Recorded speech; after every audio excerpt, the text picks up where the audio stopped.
la mano. Te escuchamos, Yajaira. Buenas noches.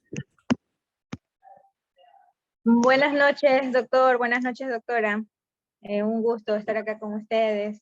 Sí, tenía dos preguntitas para la doctora. Realmente me quedé con esa parte que habló ella acerca de la patología dual. Y mi pregunta es que si es más fácil que un individuo con problemas de salud mental incurra en un problema de adicción o al revés. O puede darse también la situación de que una persona que tenga problemas de adicción termine con un problema de salud mental. O sea, ¿qué es lo que más se puede percibir en esos casos? Es la Y clásica, la segunda, claro, ok. esa pregunta es la clásica pregunta, ¿no? Que hacen, ¿no? Que hacen es, dicen, ¿qué es primero, el huevo o la gallina, ¿no? O la gallina o el huevo.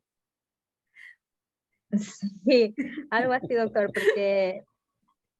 porque yo me quedé con una parte que ella dijo, de que normalmente una persona que ya, o sea, entra en un problema de adicción es porque ya viene con un problema de salud mental, incluso puede ser desde la niñez, que uno ya viene como que arrastrando esos trastornos de personalidad o que se Bien, forman desde la infancia, ¿no? claro. Y la otra pregunta es que si el delirium tremens se produce solo con el consumo de alcohol o también puede ser con otras sustancias. Esa es mi pregunta. Gracias. Gracias, Yajaira. Buenas noches, Yajaira. Gracias por la pregunta. A ver, primero, yendo con la parte, como dijo el licenciado, que fue primero el huevo o la gallina. Hay un tema aquí.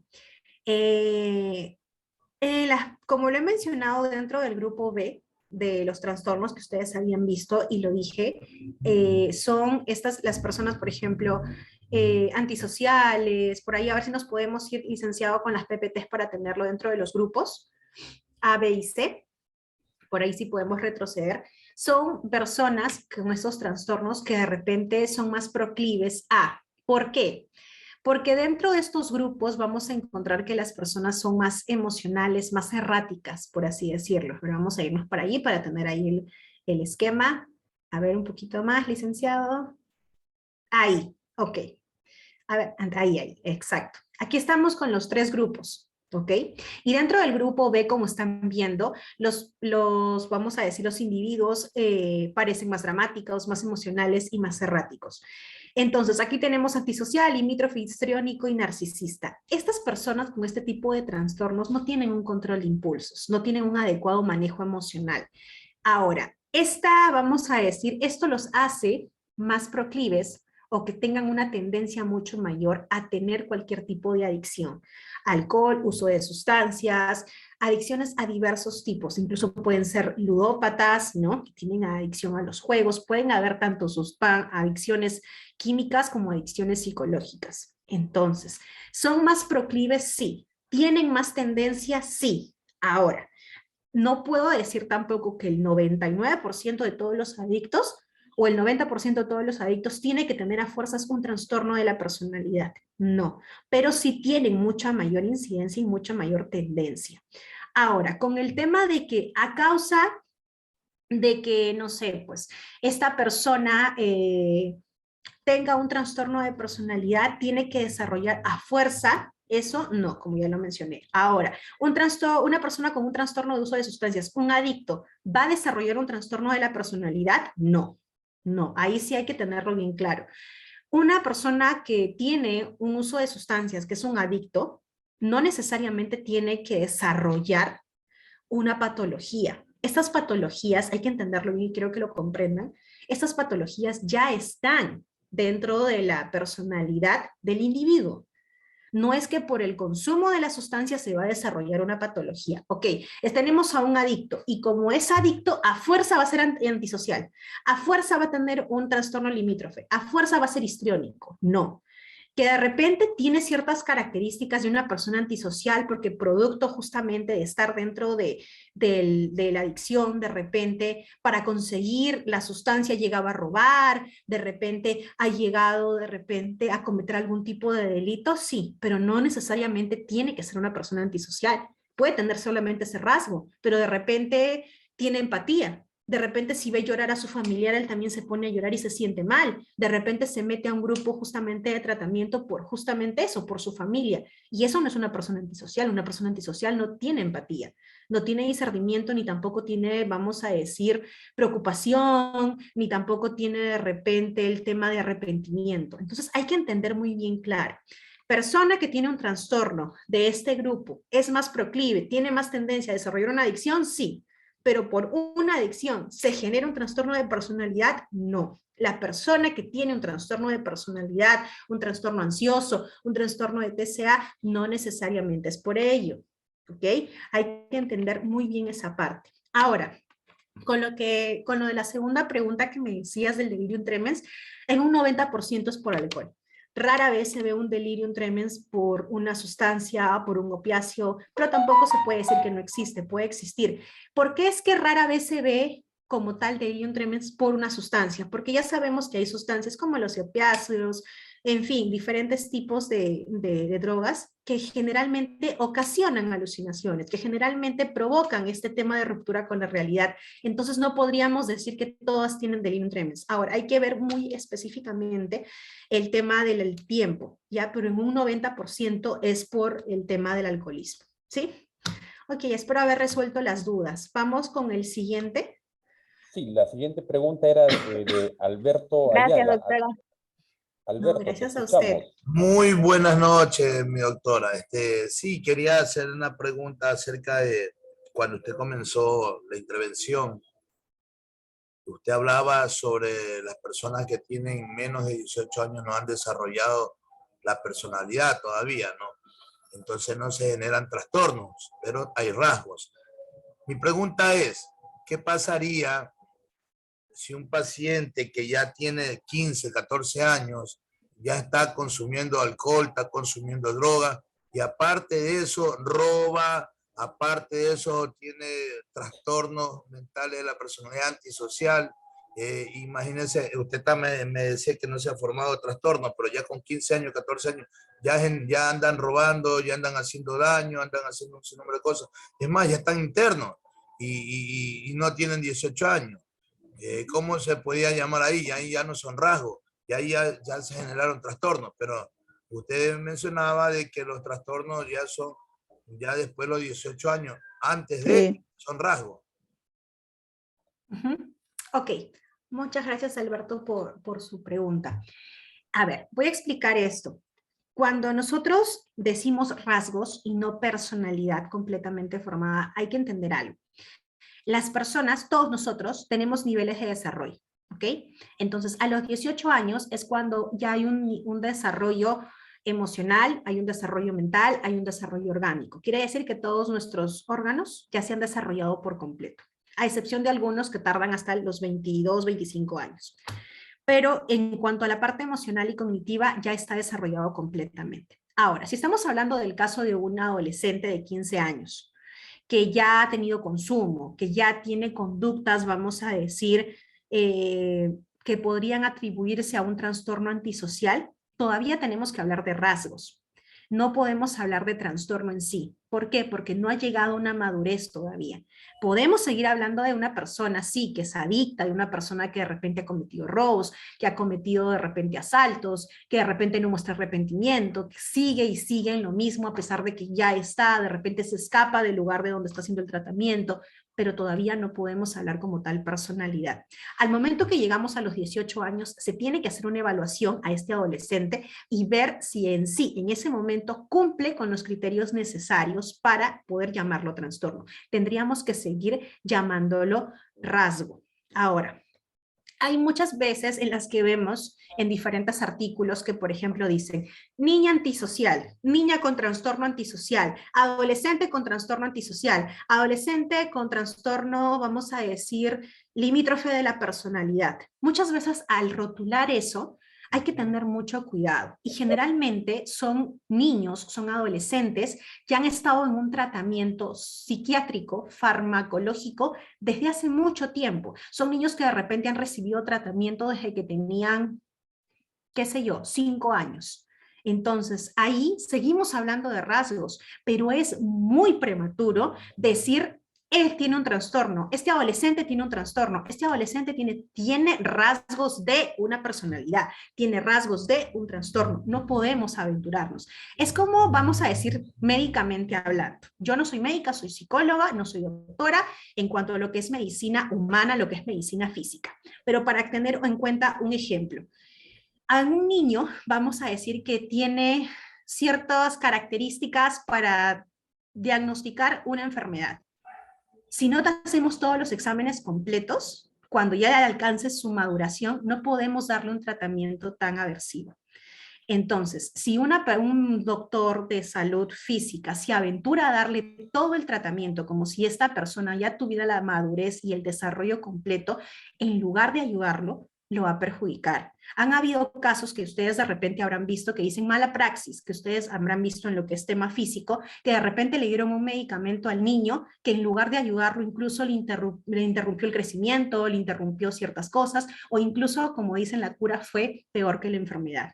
Lo mismo pasa al momento de tratar trastornos mentales. Hay que tener mucho cuidado de no rotularlo como tal. ¿Por qué? Porque estamos viendo de repente ahorita el caso de este chico de 15 años que es adicto, que ha tenido muchas cosas, pero de repente en 2 años, en 1 año o hasta en 6 meses puede haber un vuelco emocional. ¿Por qué? Porque todavía estamos hablando de un adolescente. Adolescencia, que la palabra mismo lo dice, adolece, que todavía está pasando por un proceso en el cual él se está desarrollando y comprendiendo. Hay que entender que dentro del rango de la adolescencia, las personas todavía, bueno, en este caso los adolescentes, los chicos que están desarrollándose, todavía no llegan a su madurez. Hay muchas cosas involucradas, desde el tema emocional hasta temas orgánicos físicos, la amígdala cerebral, el tema de los temas hormonales. Hay muchas cosas involucradas que incluso ustedes pueden ver muy de repente superficiales, pero que involucran cambios importantes. Entonces tenemos que seguir hablando de rasgos de personalidad. No Una podemos... pregunta, doctora. ¿A qué le podemos llamar madurez en este caso en los adolescentes? Como usted mismo lo dice, porque ellos están adoleciendo, no han desarrollado su personalidad. O sea, tienen que pasar los 18 años para que ellos puedan ya decir, ya sean más madurados en la parte orgánica, en la parte mental, en la parte emocional, para poder llamarlo trastorno. Claro, lo que pasa, a ver, le voy a explicar. Y dentro de la madurez, como nosotros llamamos, no hablamos netamente de que mágicamente a los 18 años esta persona va a ser responsable y esta persona va a dar un cambio y esta persona va de repente a darse cuenta de lo que está haciendo mal, sino simplemente el hecho de que va a tener un discernimiento mucho mejor. Es por eso que incluso cuando un adolescente comete un delito no lo pueden enviar a la cárcel.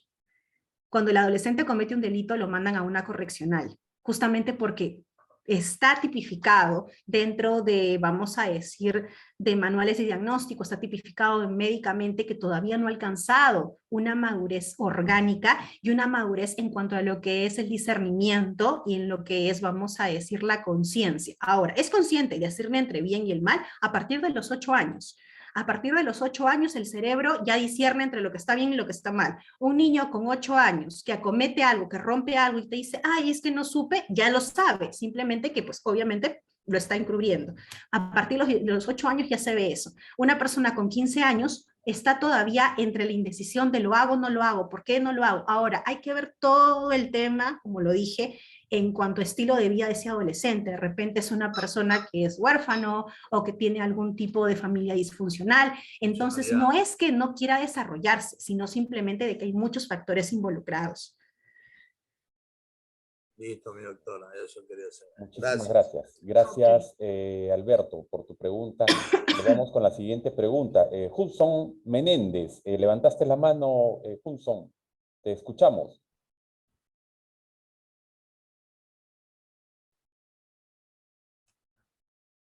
Tu audio está cerrado.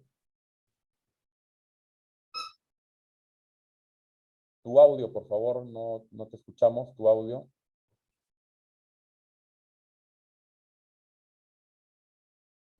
Hulson Menéndez, ¿no estás como Mies?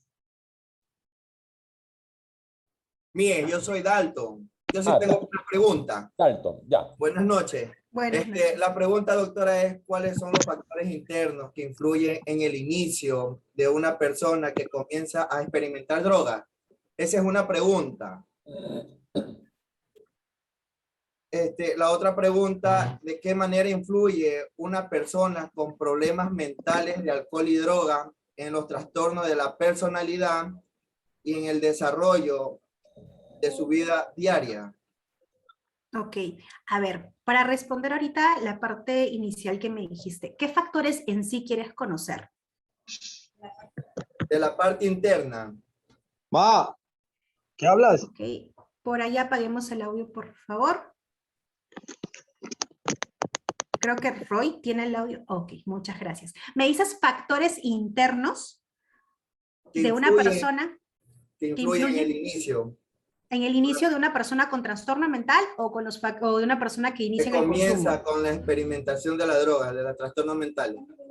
Ok, Ujú. a ver, los factores internos que vamos a decir están presentes en una persona que inicia en el consumo son un tanto diferentes a una persona que de repente tiene ya un trastorno de la personalidad. Entendamos una cosa, cuando hablamos una persona con un trastorno de personalidad, no es que va a iniciar, ¿no? Esto ya nace con ellos. Ahora, en una persona con, vamos a decir que inicia dentro del consumo, los factores internos pueden ser muchos. A ver, biológicamente hablando, de repente hay una predisposición.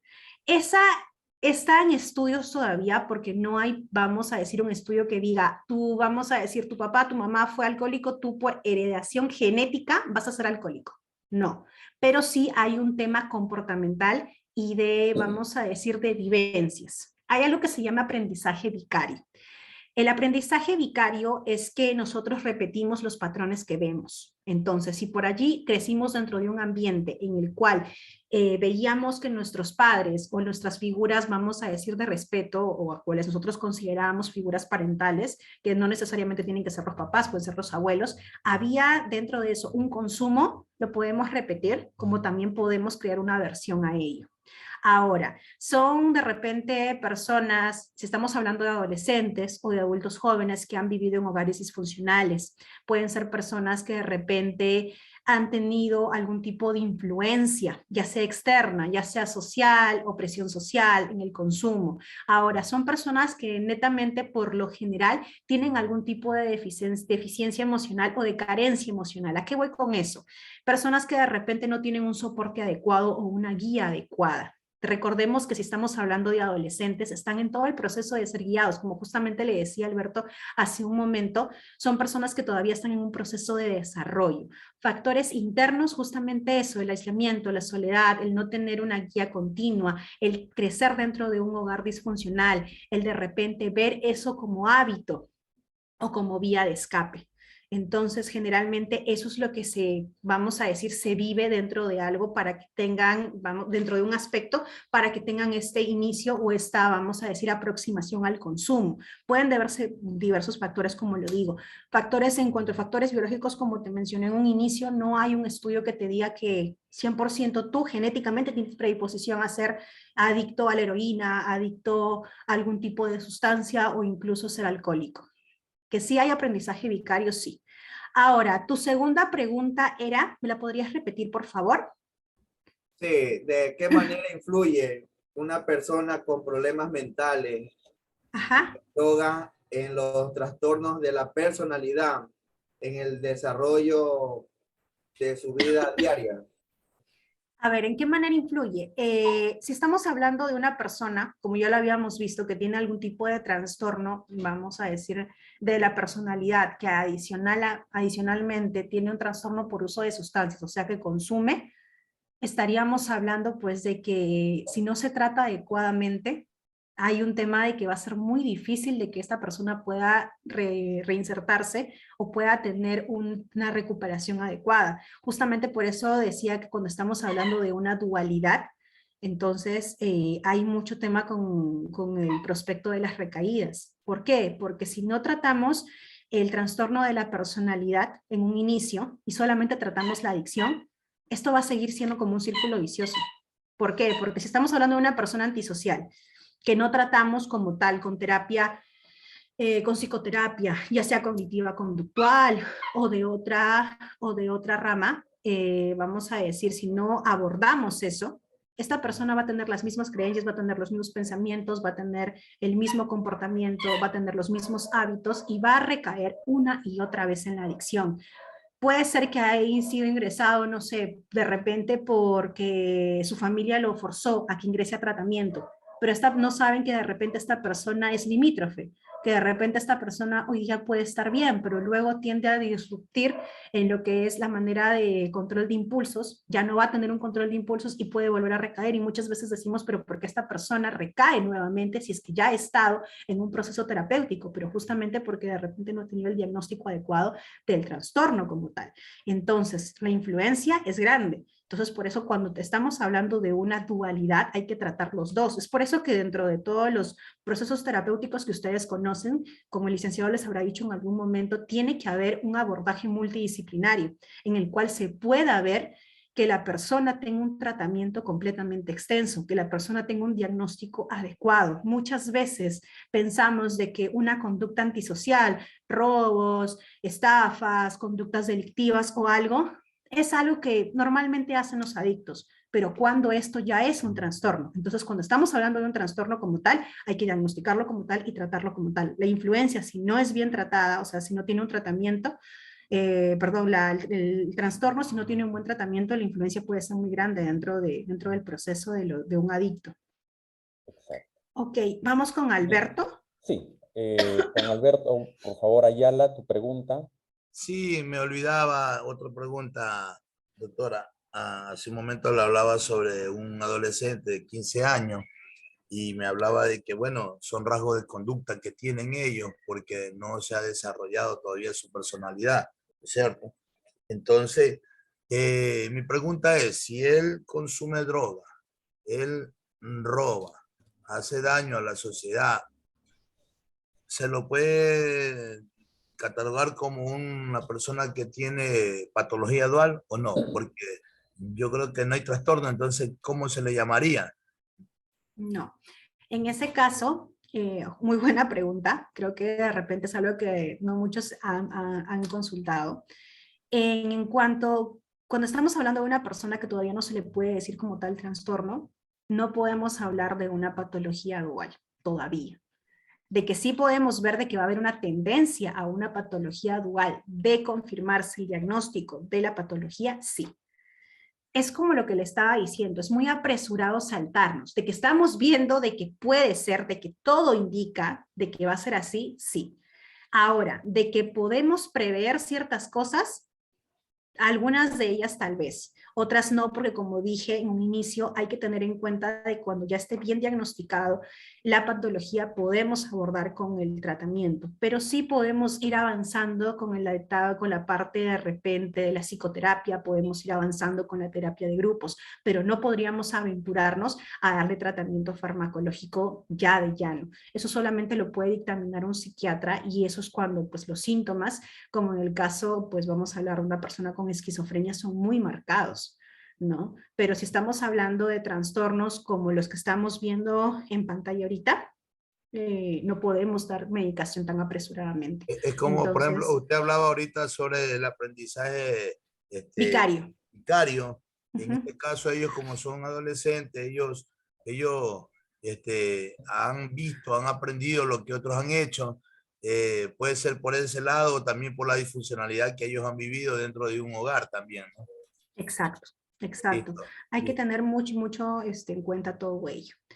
Bien, Muchas última gracias por la pregunta Gracias. pregunta. ya por el tiempo. Sí, por favor, Alfredo, tengo sí, porque pacientes tú esperando. tienes paciente a las 8:20. 8:30. 8:30. Faltan 5 minutos. Excelente. Por favor. Estamos con Verónica Medina. Te Sí, escuchamos, doctor. Verónica. Bien. Doctor, para la psicóloga más o menos con su experiencia, ¿usted qué dice, doctora? Más o menos a los cuántos años, la edad, más o menos, decíamos que los menores de edad todavía no están, ¿cómo se dice? deben tener la experiencia. ¿De los cuántos años más o menos, doctora, usted lo cree que puede ser que tengan ya, comiencen a tener la responsabilidad, la experiencia? Según el caso, porque a veces vienen, como se dice, arrastrando consecuencias, enfermedades, problemas, violaciones, puede ser, pero más o menos de qué edad deberían tener más la experiencia que usted dice. A ver, hay que entender que, como lo dije hace un momento, el desarrollo orgánico, el desarrollo emocional, el desarrollo conductual de la persona va en diferentes edades. Como lo mencioné hace un ratito, a los 8 años ya disciernen entre el bien y el mal. Ahora, el hecho de que estemos hablando de un adolescente de 14, 15, 16, 17 años, no quiere decir que esta persona no sea responsable, no quiere decir que esta persona no desarrolle el tema de la responsabilidad, no desarrolle el tema de repente de la culpa, no desarrolle el tema del arrepentimiento, en fin, diversas cosas que pueden ir desarrollándose.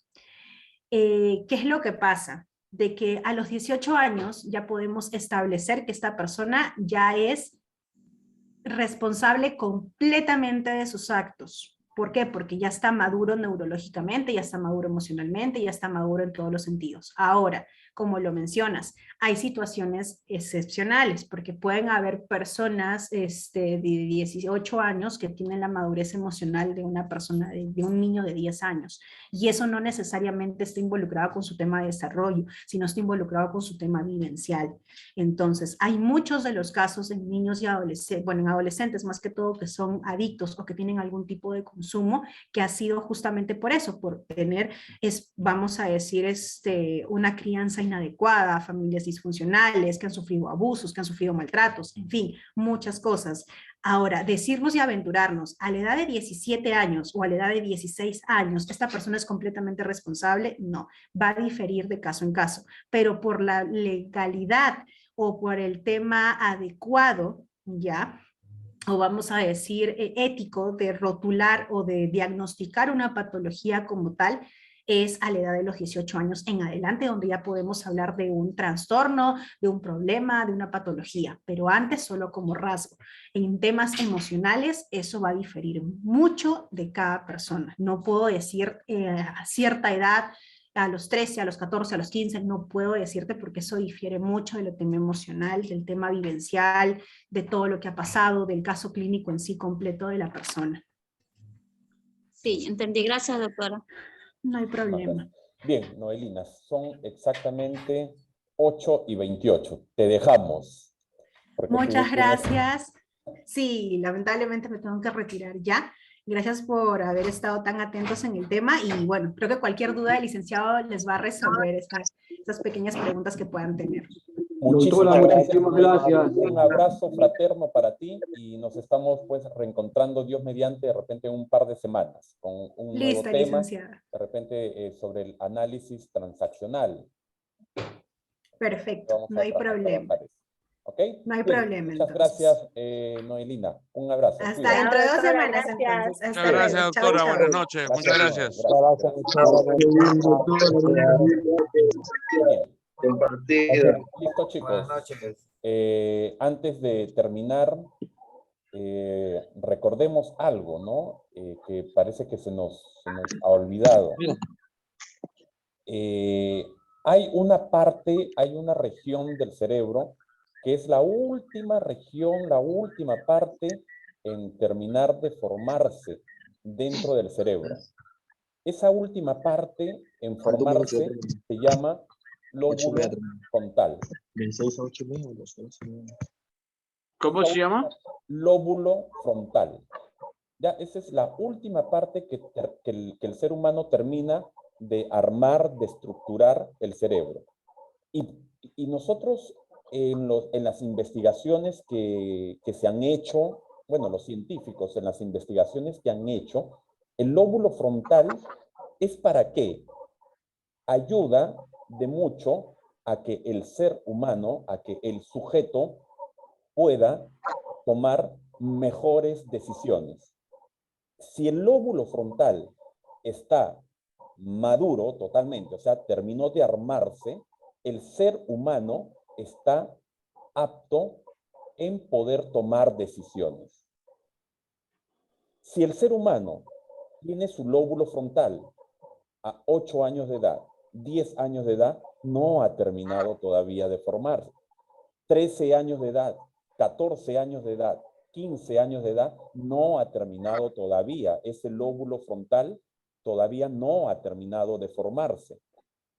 Los científicos, ¿qué nos dicen? Los científicos nos dicen que desde los 18, a partir de los 18 años de edad hasta los 21 años de edad, entre esos años, el lóbulo frontal del cerebro termina de armarse, de estructurarse en los diversos seres humanos. De repente, en el caso de Alejandro González Farfán, su lóbulo frontal lo terminó de estructurar totalmente, ¿verdad? A los 20 años de edad. En el caso de Roy, un ejemplo, Roy lo terminó de estructurar totalmente a los 19 años de edad. En el caso de Noelina, de repente lo terminó de estructurar totalmente a los 21 años de edad. O sea, dentro de los 18 a 21 años de edad, el lóbulo frontal termina de armarse, termina de estructurarse. Es por eso que en los diversos países la mayoría de edad es a partir de los 18 años de edad, 19 años de edad. Antiguamente, hace unos 40 años atrás, ¿verdad? En nuestra patria, en nuestro Perú, ¿verdad? La mayoría de edad era los 21 años de edad. Es por ello de que las tomas de decisiones, ¿verdad? Las tomas de decisiones de un adolescente, ¿verdad? Van a ser más comprometedoras que la toma de decisión de un adolescente ya que está terminando su etapa de adolescencia, 20 años de edad, 21 años de edad. Si nosotros vamos a las revisiones, a las investigaciones, nos damos cuenta de que en adolescencia, ¿verdad? En adolescencia es cuando se experimenta el consumo de sustancias psicoactivas legal o ilegal. En adolescencia. ¿Y por qué en adolescencia? ¿Y por qué no el consumo experimental a los 20, 19, 21 años? ¿Por qué no el consumo experimental a los 22 años, 25 años? Es por ello. ¿Ok? Entonces, eso hay que tomar muy bien en cuenta. ¿Ok? ¿Alguien tiene algún comentario, alguna pregunta? William Hans, estás con la mano arriba, te escuchamos. Buenas noches, William. Jorge, muchísimas gracias. Jorge, A ti, gracias por tu presencia. quería consultarle a la psicóloga, pero confío en tu vasta experiencia y en tu bagaje de conocimientos, más aún manejando comunidades terapéuticas, porque acá se menciona mucho algo que no está descrito como trastorno, pero muchos adictos y mucha gente que comparte en las clínicas dice, tengo el trastorno de lujuria. ¿Cómo analizas tú, cómo podrías encasillarlo y cómo lo manejas cuando manejan ese término de tengo un trastorno de lujuria? Para empezar, en el manual del DSM-5 no existe trastorno de lujuria. Así es lo que te decía, claro. Para empezar, ese es el punto número 1. El punto número 2, cuando estamos hablando criollamente, ¿verdad? De un trastorno de lujuria, o sea, es porque el líbido está muy subido. El líbido está muy subido. Y cuando nosotros ya vamos a esto de al mundo, a nuestro mundo de la drogodependencia, ahí estamos en peligro. Cuando hay el líbido está subido, es porque los niveles de ansiedad del ser humano, del adicto, del dependiente, están subiendo. Y se ha comprobado científicamente de que cuando los niveles de ansiedad del dependiente van subiendo y a ello hay ganas de sexo, líbido subido, se sube también el líbido, de 100, ¿verdad? De 100, 45 recaen nuevamente activamente en su droga preferencial. Hay que tener mucho cuidado con eso, ¿verdad? Ese es un tema que Marlatt, ¿verdad? Lo expuso muy bien hace como 15 años atrás, ¿verdad? En una conferencia, ¿no? De las organizaciones, ¿no? De los estados americanos, ¿no? Lo planteó muy bien. ¿Ya? Pero de que exista este trastorno que tú aduces, ese trastorno no lo he escuchado, solamente lo he escuchado criollamente en las conversaciones de mis pacientes o de mis internos. ¿Ok? Claro, está bien. Muchísimas gracias, Jorge. A ti, William. Bien, chicos. Otra pregunta, otro comentario, por favor. Preguntas, comentarios. Ya, sí, Alejandro, te escuchamos. Buenas noches. ¿Cómo está? Buenas noches, doctor. Sí, acerca de lo que hablaba Willy, no, yo una vez tuve una charla, ¿no? Es un comentario que quería hacer y que me lo confirme o si estoy en alguna parte equivocada, ¿no? Que los seres humanos somos personas de impulsos y deseos, ¿no? Por eso es que es importantísimo que nosotros como adictos, cuando ya dejamos las drogas, ese vacío que dejan las drogas en nuestra vida, llenarlo de la parte espiritual, ¿no? Las cosas de Dios. Entonces, nosotros poder ese impulso y ese deseo, no dejar que lo maneje la parte espiritual para podernos dominar, ¿no? Porque es como que normal que sentamos nosotros ese deseo, ese impulso, pero cuando lo domina la parte espiritual, que esa es la más fuerte, que en la que nos apoyamos nosotros, pues Exacto. podemos tener control. Exacto. Muy cierto. Bien, listo, chicos. Ahora sí, nos queda exactamente 1 minuto solamente de Zoom, es para despedirnos. Ya, en nuestra próxima sesión, el próximo sábado, sí empezamos normal, empezamos 7 de la noche.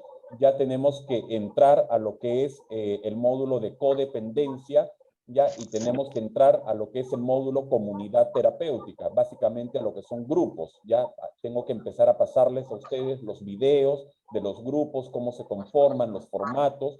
Ya eso lo vamos a profundizar ya en esta certificación, totalmente. ¿Ok? Bien, el que gusta puede prender sus cámaras ya para despedirnos.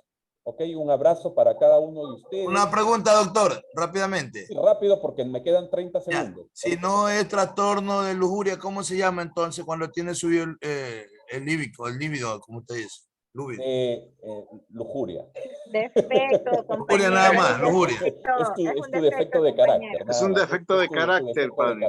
Ya, listo, listo. Listo, chicos, un abrazo. Y cuiden los defectos de carácter. Bendiciones. Cuídense. Luego, doctor. Está bien, doctor. Saludos a todos desde México. Chao, compañeros. Luego de Ecuador, Guayaquil. Muchas gracias. Para todos, bendiciones. Gracias, doctor, bendiciones. Nueva York. Un abrazo para Cajamarca, para Yocude, de Cajamarca. Un abrazo. Bendiciones, doctor.